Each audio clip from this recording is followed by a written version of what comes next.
제가 어렸을 때, 그러니까 중학교 저학년, 그러니까 1, 2학년 때 굉장히 유명했던, 남자들 사이에서 유명했던 그런 만화책이 있었습니다. 만화가 있었어요. 뭐냐면 드래곤볼. 드래곤볼. 아마 제 나이 또래의 어른들은 아마 이 드래곤볼에 대한 추억이 있으시죠.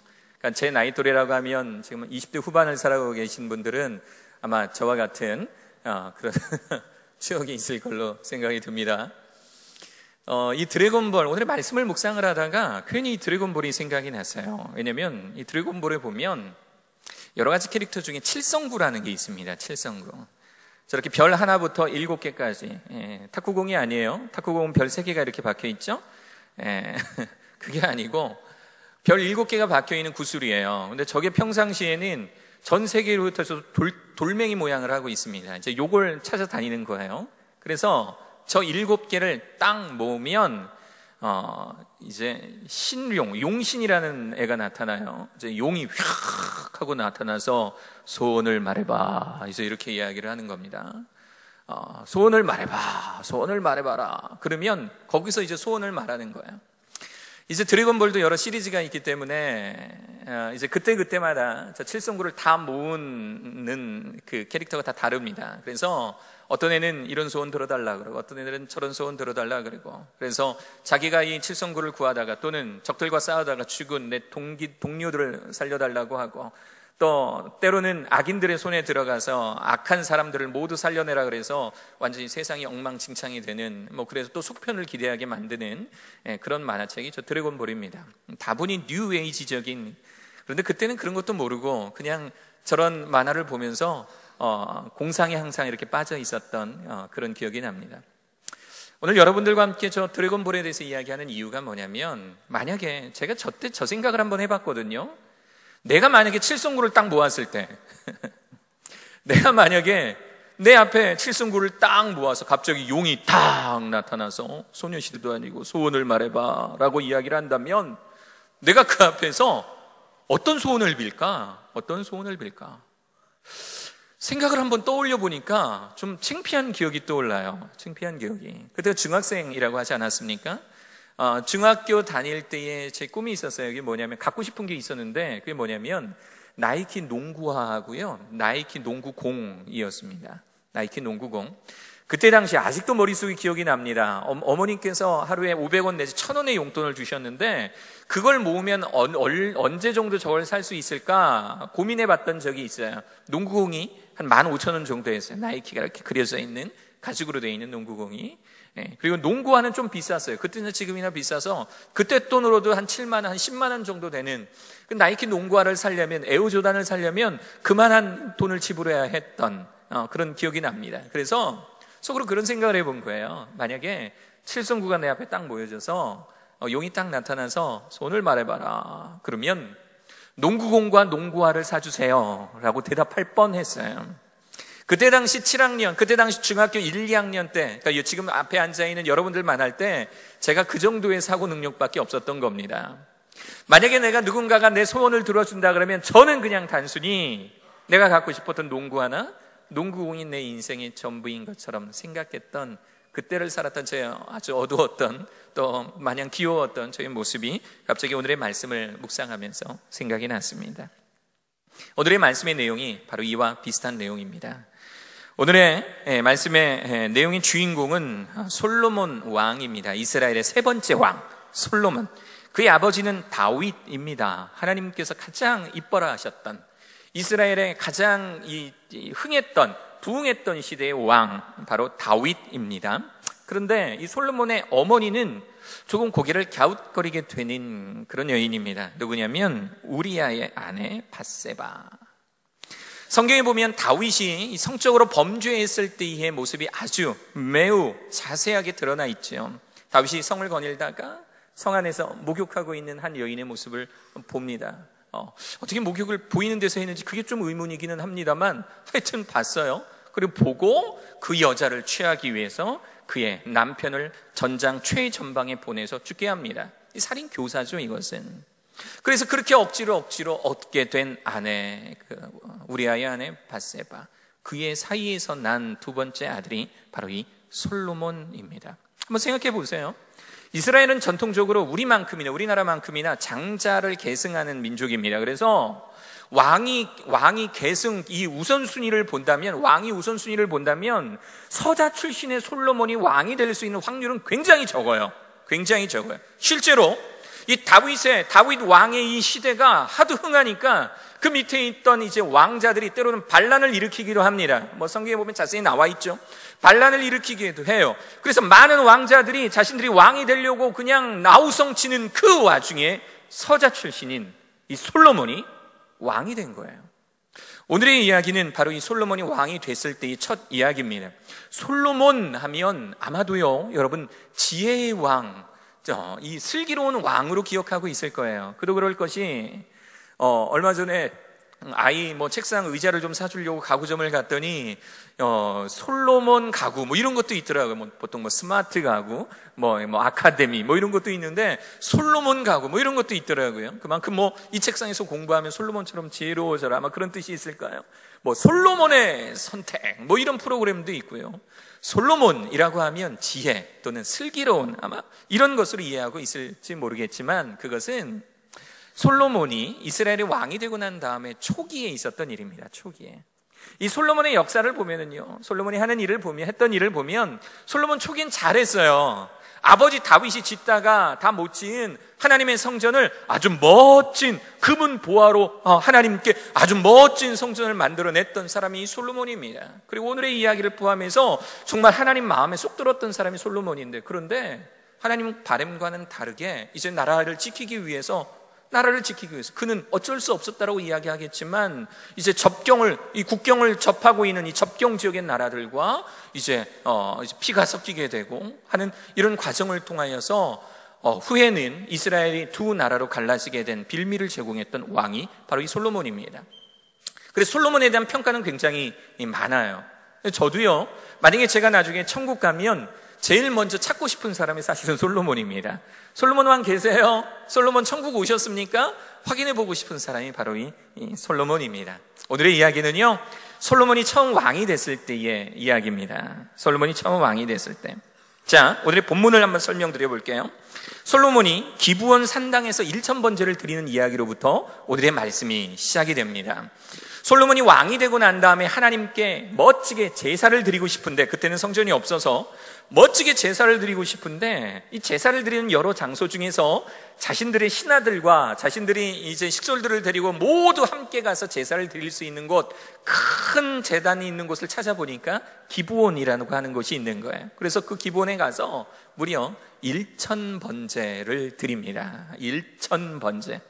우리 번제가 뭔지 알죠? 하나님께 드리는 그 제사의식, 예전에 한번 설교를 말씀을 통해서 여러분들이 전달했는데, 이 한 번도 드리기 어려운 이 번제를 하나님께 무려 1000번이나 드렸던 이 솔로몬의 모습, 그 마음을 한번 생각을 해보세요. 정말 하나님께 온전히 꽂혀 있었던 사람입니다. 아마도 이 솔로몬은 왕이 되기 전까지 아버지 다윗이 자신에게 보여주었던 하나님을 극진히 모시고 하나님을 제1순위로 생각했던 이 아버지 다윗의 모습을 그대로 본받으려고 했는지도 몰라요. 그래서 기브온으로 가서 1000번제를 드리고 그곳에서 이제 잠을 자게 됩니다. 그런데 그 꿈속에 세상에 하나님께서 나타나십니다.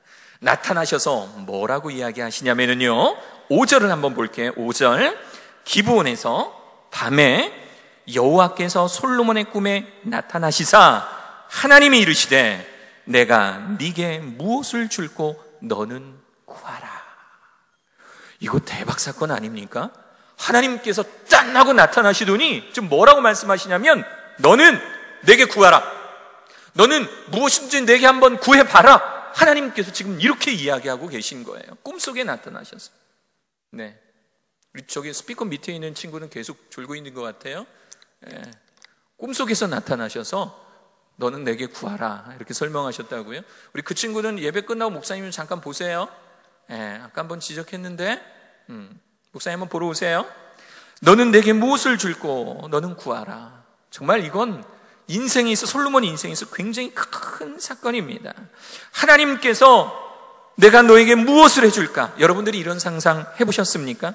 아마도 이 상황에서는요, 여러분들이 평소 간절히 원했던 거, 어쩌면 제가 그 칠성구를 모으면 농구공 사주세요, 농구화 사주세요, 평소 마음속에 가득했던 그 소원했던 것을 아뢰려고 그렇게 고민하고 있었던 것처럼, 아마도 이 상황이 되면 하나님께서 꿈속이라도 나타나셔서 너 원하는 것이 무엇이냐 내게 구하라라고 말씀하신다면, 그렇다면 정말 마음속에 소원하는 것을 아뢰게 되지 않으시겠습니까? 우리 학생들과 함께 기도의 제목 함께 나눠보자 라고 이야기하면 학생들의 기도의 제목들이요, 딱 학생다운 기도의 제목들이 많습니다. 제가 한 4가지로 구분해 봤어요. 우리 학생들의 기도 제목 4가지 유형. 첫 번째, 세계 평화형입니다. 세계 평화형. 전 세계 사람들이 행복하게 잘 살게 해주세요. 내가 아는 모든 친구들 행복하게 해주세요. 뭐 특정 대상은 없어요. 그냥 모든 친구들 모두 행복하게 해주세요. 세계 평화형. 두 번째, 주객 전도형. 공부 잘하게 해주세요. 지가 잘하면 돼요. 본인만 열심히 하면 돼요. 본인만 열심히 하면 되는데 공부 잘하게 해주세요. 세 번째가 효자, 효녀형. 우리 할머니 무릎 잘 낫게 해주세요. 할아버지 허리 잘 낫게. 주로 우리나라의 할머니들은 무릎이 많이 아프십니다. 그리고 우리나라의 할아버지들은 주로 허리가 많이 아프세요. 제가 기도 제목을 나눠본 결과 아마 할머니들이 젊으셨을 때부터 이제 저희 마루 닦으시고 아마 열심히 집안일 하시느라고 무릎이 많이 상하신 것 같아요. 우리 할아버지들 열심히 일하시느라고 허리가 많이 상하신 것 같아요. 효자, 효부형. 네 번째가 성형외과형입니다. 키 크게 해주세요. 잘생기게 해주세요. 이런 쌍꺼풀 생기게 해주세요. 없던 쌍꺼풀이 갑자기 자고 일어나면 이렇게 생기기도 하고 그런가 보죠. 이 성형외과형입니다. 그러고 보니 저도 이런 비슷한 기도 제목 갖고 있었던 것 같아요. 얼마 전에도 작년인가요? 이제 갑자기 느지막이 드라마에 한번 꽂힌 적이 있었어요. 도깨비라는 드라마를 이렇게 보는데 공유가 너무 잘생긴 거예요. 공유가 너무 잘생겨서 속으로, 이제 공식적인 기도는 아니었어요. 이제 속으로 창피해서 어디 말도 못하고요. 하나님, 저도 공유 같은 남자가 되게 해주세요. 좀 비슷해졌습니까? 잘 안 되는 기도 같아요. 그런 기도는 하나님께서 공유하지 않으시는 것 같아요. 절대 이루어지지 않는 그런 기도입니다. 자, 이제 솔로몬의 기도가 나옵니다. 자, 내가 너에게 무엇을 해줄까? 하나님께서 말씀하셨을 때 솔로몬의 기도가 나오는데 결론을 먼저 좀 살펴볼게요. 솔로몬이요, 하나님 저 이거 해주세요 라고 기도했을 때에 하나님의 반응이 있습니다. 하나님의 반응. 그 반응을 먼저 살펴보고 솔로몬의 기도를 볼게요. 10절을 보십시오. 10절. 오늘의 말씀 10절을 보면 솔로몬이 이것을 구하매 그 말씀이 주의 마음에 어떤지라? 마음에 어떤지라? 든지라.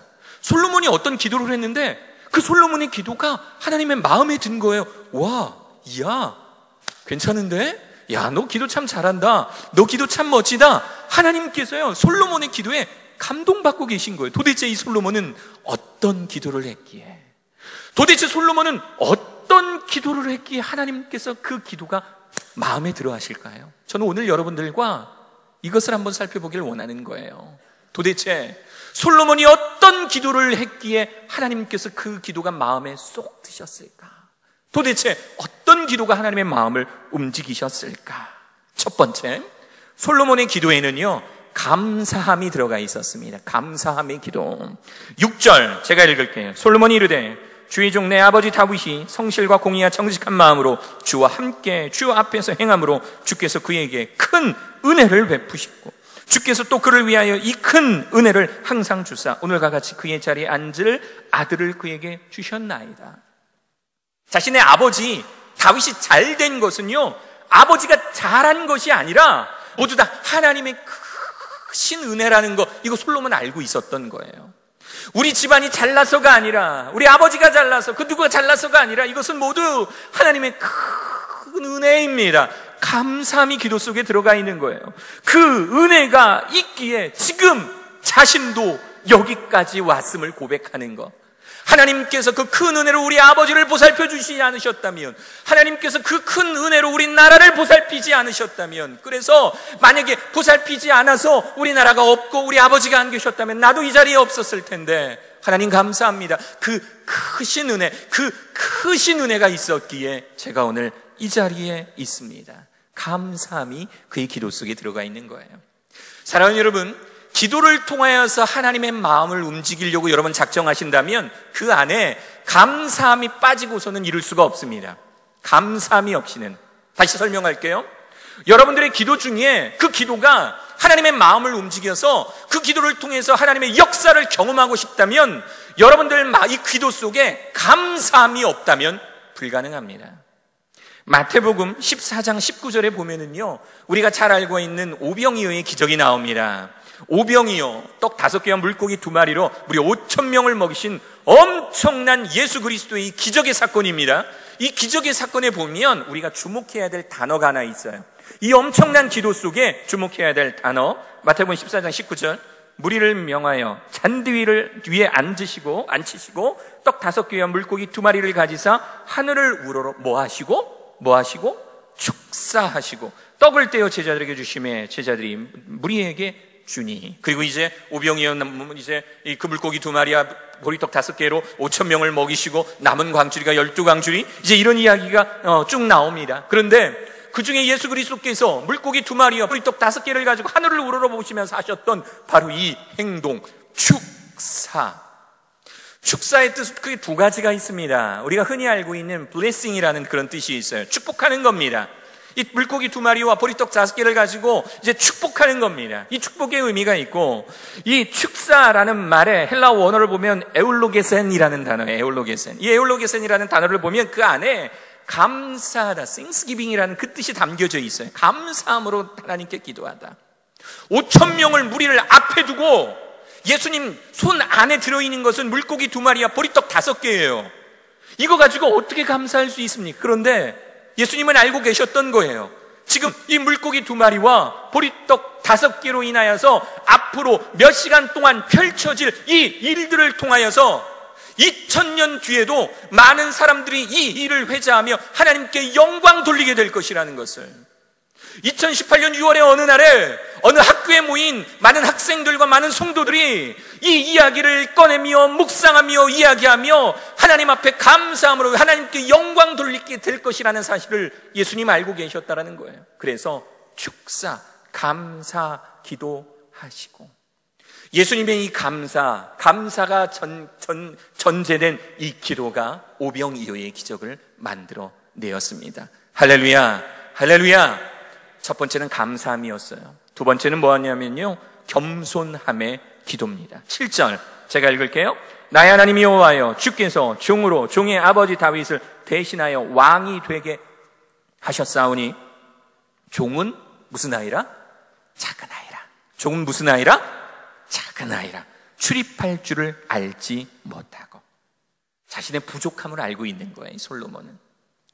이 솔로몬은 어린 나이에 왕이 되니까 자신의 연소함이 자신의 큰 단점이라는 걸 알고 있었던 거예요. 그리고 또 하나, 이 왕자, 이 아버지에게서 잘 배웠으면 모르는데 이 아버지에게서 잘 배우지를 못했는지 이 마음속에는 또 뭐가 있냐면 이런 표현이 나오죠. 출입함을 할 줄을 알지 못하고. 출입할 줄을 알지 못하고. 우리 이런 표현 잘 안 쓰잖아요, 그렇죠? 저도 이 성경을 통해서 이 부분에서만 확인할 수 있는 표현입니다. 출입하다, 그러니까 들어오고 나가다. 혹시 여러분, 우리 어른분들에게 한번 여쭤볼게요. 지금 이제 우리들의 아이들이 쓰고 있는 오지구요, 지리구요, 급식체 이전에 나왔던 이제 그 용어들이 줄임말들입니다. 줄임말. 우리 학생들은 조용히 해서. 혹시 낄끼빠빠라는 이야기 아세요? 네? 네, 안다. 낄끼빠빠가 어떤 뜻인지 안다. 한번 손 들어보시겠어요? 네, 아유, 손 내려주시. 역시 청소년 사역자들은 다르십니다. 낄 때 끼고 빠질 땐 뭐 하는 거예요? 빠지는 거. 이게 사회생활 할 때 얼마나 잘 필요합니까? 요긴하게 잘 쓰입니까? 내가 껴야 될 때와 끼지 말아야 될 때, 내가 저기에 껴서 친구들을 만나거나 내 학생들을 만나거나 내가 왕이니까 거기에 가서 이야기할 때와 또는 빠져줘야 될 때를 아는 것. 솔로몬이 기도하는 것 중에 하나가 이 출입함이었습니다. 출입함. 내가 어느 자리에 어떻게 가서 어떤 이야기를 하고 또 이야기가 끝나거나 아니면 마무리 져서 빠져야 될 그때를 알지 못하오니, 이게 솔로몬의 가장 큰 고민이었다라는 겁니다. 항상 부족하고 나는 항상 나약하기 때문에, 나는 아버지 잘 만나서 왕이 되기는 하였으나 나는 나의 연소함과 그리고 사회성, 사회 관계성을 맺는 이것들에 많이 부족함을 가지고 있사오니 하나님 제발 저를 도와주시옵소서라고 하는 그 마음이 이 기도 속에 담겨져 있는 거예요. 제가 굉장히 존경하는 목사님 한 분 계십니다. 한 번도 만나지는 못했지만 자주 이분의 설교를 들으면서 감동을 받는 분이 계십니다. 분당 우리 교회 이찬수 목사님이라는 분이세요. 저렇게 생기셨습니다. 이찬수 목사님을 보면서 항상 느끼는 거지만 참 사람이 참 쉽게 다가갈 수 있는 외모다라는 그런 생각이 참 많이 들었어요. 그러니까 잘생긴 목사님도 있고 못생긴 목사님도 계실 텐데 저분을 보면 잘생겼다라고 하는 생각보다는 참 쉽게 다가갈 수 있다. 그래서 저분은 설교도 보면 항상 앞부분에 유머를 이렇게 하시면서 마음을 다 무장해제를 시켜버립니다. 그리고 메시지가 굉장히 강하세요. 할 말을 다 해버리십니다. 할 말을 다 해버리세요. 그런데 이분이 지금 이분 이야기를 잠깐 좀 해드리면요, 이분이요 23살에 미국으로 유학을 갔습니다. 23살에 아버지가 목사님이셨어요. 그런데 이 아버님이 목회하시다가 이제 40일 금식기도, 여러분 금식기도가 뭔지 아시죠? 금식기도는 뭐 두 가지 종류가 주로 있어요. 뭐냐면 뭐 탄수화물 종류, 그러니까 이제 칼로리가 되는 것들은 먹지 않고 물은 마시는 금식기도가 있고요. 아예 금식이 아니라 아예 절식, 아무것도 먹지 않는 그런 금식기도가 있습니다. 이찬수 목사님 아버님께서 이찬수 목사님 어르셨을 때에 금식기도를 하신 거예요. 근데 절식을 하신 겁니다. 절식. 식사도 안 하시고 물도 마시지 않으시고. 금식기도 하시고 능력받아서 내려오셔서 목회 잘 하시면 얼마나 좋으시겠습니까? 그런데 금식기도 하시다가 17일째 되는 날 이제 생체의 부작용이 와서 그만 기도원에서 돌아가셨어요.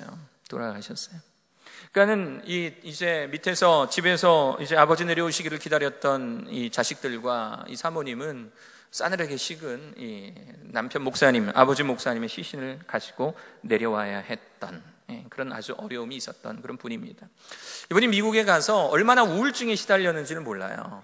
영어도 잘 안 되고, 이분이 나중에 간증이긴 합니다만 미국에서 사시고 난 다음에 하시다가 영어가 안 돼서 사실 한국으로 넘어오셨다라는 우스갯소리를 많이 하시는데, 어려운 가정환경, 영어도 안 되고, 그런데 그 가운데서 우울증에 심하게 빠져있는 가운데서 하나님을 아주 인격적으로 체험합니다. 그리고 그 체험을 가지고 이제 32살에 한국으로 넘어오셔서 한국에서 총신대학원을 거치셔서 그리고 사랑의 교회에서 아주 훌륭하게 학생사역을 잘 하신 후에 오카는 목사님 살아계실 때에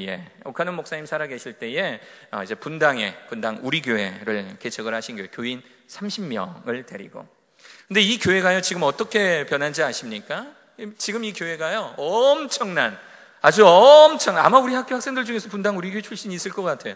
엄청난 부흥을 가져와서 뭐 10,000명, 20,000명 넘는 건 쉽게 넘어갔습니다. 그래서 이 목사님께서 어떤 이야기를 하시냐면 우리 교회는 대형 교회가 되는 것을 포기하겠다라고 선포를 하셨어요. 그래서 작년인가요, 올해부터인가 새로운 성도들이 교회에 등록하는 걸 거부하셨습니다. 지금도 그렇게 하고 계세요. 그래서 새로운 성도가 들어와서 이 교회에 등록해서 성도를 있겠습니다라는 걸 아예 그 자체를 하지를 않으시는 그런 교회예요. 엄청난. 그래서 사실 공격도 많이 받죠. 오버하고 있네. 아마 그 이야기를 들으셨나 봐요. 최근 설교를 이렇게 듣다 보니까 주변의 목사님들이 너 오버하지 마라. 그게 뭐냐? 성도 받아라. 뭐 이런 이야기를 하는데 본인은 그렇게 계속 오버를 하고 싶대요. 계속 우리 교회는 큰 교회 아닙니다. 우리 교회는 작은 교회가 돼야 됩니다. 우리 교회는 딱 이 정도의 영향력을 가지고 있는 교회가 돼야 됩니다. 그렇게 선포하시더라는 거예요. 제가 만약에 저에게 부사역자의 기회가 다시 한번 주어진다면 꼭 한번 같이 사역해보고 싶은, 배워보고 싶은 목사님이 바로 이찬수 목사님이세요. 그런데 이분이요, 항상 매일마다 마음속으로 수십 번은 더 되뇌이는 마음속에 마인드 컨트롤이 있다라는 거예요. 수십 번은 더 되뇌이는 마인드 컨트롤. 그게 뭐냐면, 이찬수, 너는 교만하면 끝이다. 네가 잘나서, 네가 설교를 잘해서, 네가 잘생겨서, 네가 학력이 좋아서, 네가 영어를 잘해서 담임 목사가 되느냐? 그게 아니거든요. 실제로도 그게 아니거든요. 하나님께서 너에게 능력 주시고 그 힘을 가지고 목회하며 지금의 분당 우리 교회를 만들었는데 너는 교만하면 끝이다. 그래서 이분은 항상 하루에 수십 번씩 거울을 바라보면서 나는 죽었다. 나는 십자가에서 날마다 죽노라. 날마다 죽노라. 나는 교만하면 끝이다. 를 고백하고 있다라는 그런 내용입니다. 우리들의 기도 속에 하나님께서 역사하시길 원하시고 우리 기도를 통해서 하나님께서 감동받으시며 일하시길 원하신다면 겸손함이 우리의 기도 속에 들어있어야 합니다. 세 번째 기도, 바로 공의로운 기도입니다. 자, 그래서 솔로몬이 하나님께 뭘 구했냐라는 거예요. 솔로몬이 뭘 구했냐? 8절부터 한번 읽어볼게요.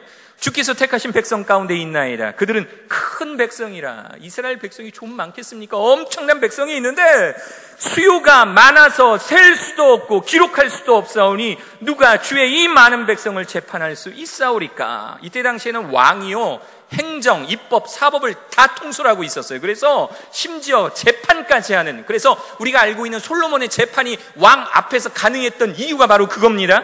이 사람들을 어떻게 재판할 수 있사오리까? 그러면서 하는 말이 뭐냐면 듣는 마음을 종에게 주사 주의 백성을 재판하게 하소서. 뭐 어떤 마음을 달라고요? 어떠한 마음을? 듣는 마음. 제가 만약에 중학교 1학년 때 이 이야기를 제대로 들었다면 뭔 소린 거야 도대체? 듣는 마음이라니. 아니, 듣는 마음이 나이키 농구공보다 더 좋은 거야?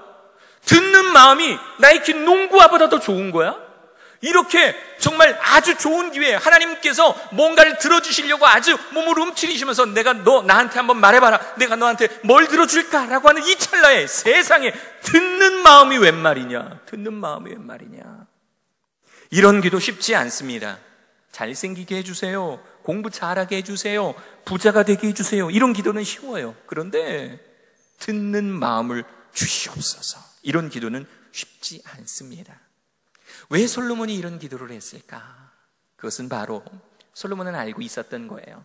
자기가 어떠한 일을 하기 위해 하나님께서 이 자리에 왕으로 세워주셨는지를. 그래서 하나님의 나라, 이 이스라엘을 위해서 내가 왕의 직분을 감당하기에 나에게 필요한 것이 무엇인지 제대로 알고 있었던 거예요.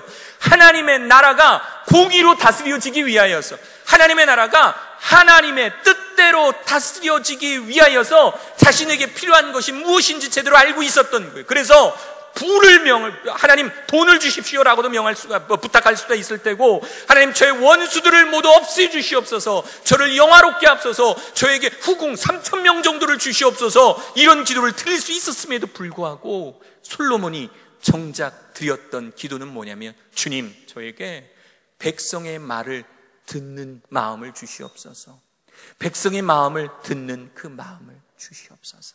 하나님의 나라, 이 이스라엘의 공의를 위하여서. 반전이 일어납니다. 솔로몬의 이 기도가 하나님의 마음을 감동시키셨던 겁니다. 그리고 하나님께서는 공의를 위한 이 개인의 기도가 하나님의 마음을 움직이고 나서 하나님께서는 이 솔로몬을 축복하십니다. 우리 잠시 신약으로 넘어오면 마태복음 6장 33절에 이런 말씀이 있어요. 너는 먼저 그의 나라와 그의 의를 구하라. 그리하면 이 모든 것을 너희에게 더하시리라. 그 이후에 솔로몬에게 부어주시는 하나님의 축복, 우리 함께 목격해 보도록 하겠습니다. 11절 제가 읽을게요. 이에 하나님이 그에게 이르시되 네가 이것을 구하고 있구나. 야 솔로몬아, 너가 지금 지혜로운 마음 달라고, 듣는 귀 달라고 지금 나한테 기도하고 있구나. 자기를 위하여 장수하기를 구하지 아니하고, 하나님 저 오래 살고 싶어요, 하나님 저 한 200살까지 살게 해주세요, 이런 걸 기도한 것도 아니고, 부를 구하지도 아니하고, 하나님 저 큰 집에서 살고 싶어요, 저 좋은 차 타고 다니고 싶어요, 이런 걸 구하는 것도 아니고, 자기 원수의 생명을 멸하기도 구하지 아니하고, 하나님 저 옆나라 저쪽 나라 왕이 자꾸 저를 공격해와서 저를 죽이려고 합니다, 저 옆나라 왕 없애주세요, 이렇게 기도하는 것도 아니고 오직 송사를 듣고 분별하는 지혜를 구하였으니. 12절 내가 네 말대로 하여 네가 지혜롭고 총명한 마음을 주노니 네 앞에도 너와 같은 자가 없겠거니와 네 뒤에도 너와 같은 자가 일어남이 없으리라. 그리고 13절 내가 또 네가 구하지 아니한 부귀와 영광도 너에게 주노니, 네가 구하지도 아니한 부와 영광도 너에게 주노니 네 평생의 왕들 중에 너와 같은 자가 없을 것이라. 나는 단지 주님 맡겨주신 사명 잘 감당하게 해달라고 기도했을 뿐인데 내가 원하지도 않았던 부귀와 영화까지 하나님께서 우리들에게 선물로 주신 줄로 믿습니다. 할렐루야. 하나님은 이런 분이십니다. 하나님이 그 기도에 감동하시면 그 기도 속에 감사함이 느껴지고 그 기도 속에 겸손함이 느껴지고 그 기도 속에 하나님의 나라를 위한 이 공의로움이 느껴지시면, 그래서 그 기도를 통해서 하나님께서 감동받으시면 구하지도 않았던 이 모든 것, 인간이라면 부러워할 그 부와 영광, 이 부귀와 영화까지도 주시는 분이 우리 하나님이시라는 것입니다. 하나님은 감사의 기도, 겸손한 기도, 공의로운 기도를 마음에 들어 하십니다. 사랑하는 여러분, 우리 학생들, 또 우리 성도님들, 오늘 우리가 감사해야 될 기도가 무엇인지, 겸손의 기도가 무엇인지, 또 하나님 나라를 위하여서 지금 여러분들이 하나님 이거 주세요라고 기도해야 될 그것이 무엇인지 묵상하며 기도하실 수 있는 사랑하는 저와 여러분 되시기를 간절히 축원합니다.